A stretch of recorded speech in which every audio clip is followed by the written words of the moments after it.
بسم اللہ الرحمن الرحیم۔ حضرات محترم، میرے بھائی بہنوں اور بیٹیوں، میں اسوہ رسول اکرم صلی اللہ علیہ وسلم قرآن کریم کی روشنی میں بیان کر رہا ہوں۔ آج پہلی آیت جو ہے یہ سورۃ النساء کی ہے، جس کا ترجمہ آپ سن لیجئے کہ جو شخص رسول کی مخالفت کرے گا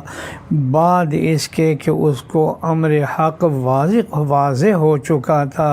اور مسلمانوں کا رستہ چھوڑ کر دوسرا رستہ ہو لیا ہو، تو ہم اس کو جو کچھ وہ کرتا ہے کرنے دیں گے اور اس کو جہنم میں داخل کریں گے، وساءت مصیرا، اور وہ بڑی جگہ ہے جانے کی۔ اگلی آیت میں ہے وَمَن يَعْصِ اللَّهَ وَرَسُولَهُ وَيَتَعَدَّ حُدُودَهُ يُدْخِلْهُ نَارًا خَالِدًا فِيهَا وَلَهُ عَذَابٌ مُّهِينٌ، جس کا ترجمہ یہ ہے کہ جو شخص اللہ اور رسول کا کہنا نہ مانے گا اور بالکل ہی اس کے ضابطوں سے نکل جائے گا، اس کو آگ میں داخل کریں گے، اس طور سے کہ وہ اس میں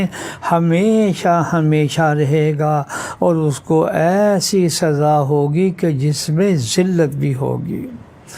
پھر ایک روایت میں اپنے محبوب نبی صلی اللہ علیہ وسلم کی اپنی زبان مبارک سے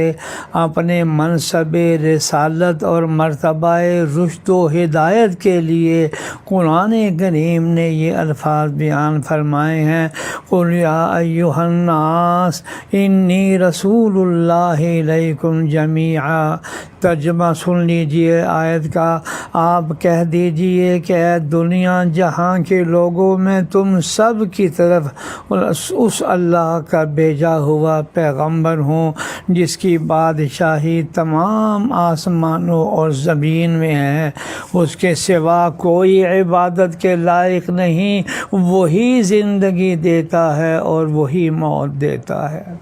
اور ایک آیت قرآنی سورہ یوسف کی ہے، قُلْ هَٰذِهِ سَبِيلِي أَدْعُو إِلَى اللَّهِ عَلَىٰ بَصِيرَةٍ أَنَا وَمَنِ اتَّبَعَنِی۔ ترجمہ یہ ہے، آپ فرما دیجئے کہ میرا یہ طریق اور راستہ لوگوں کو توحید کی طرف اس طور پر بلاتا ہوں کہ میں دلیل پر قائم ہوں اور میرے ساتھ والے بھی، یعنی وہ بھی دلیل پر قائم ہیں۔ اور اگلی آیت میں ہے، قُلْ إِنَّنِي هَدَانِی رَبِّی إِلَىٰ صِرَاطٍ مُّسْتَقِیمٍ، سورہ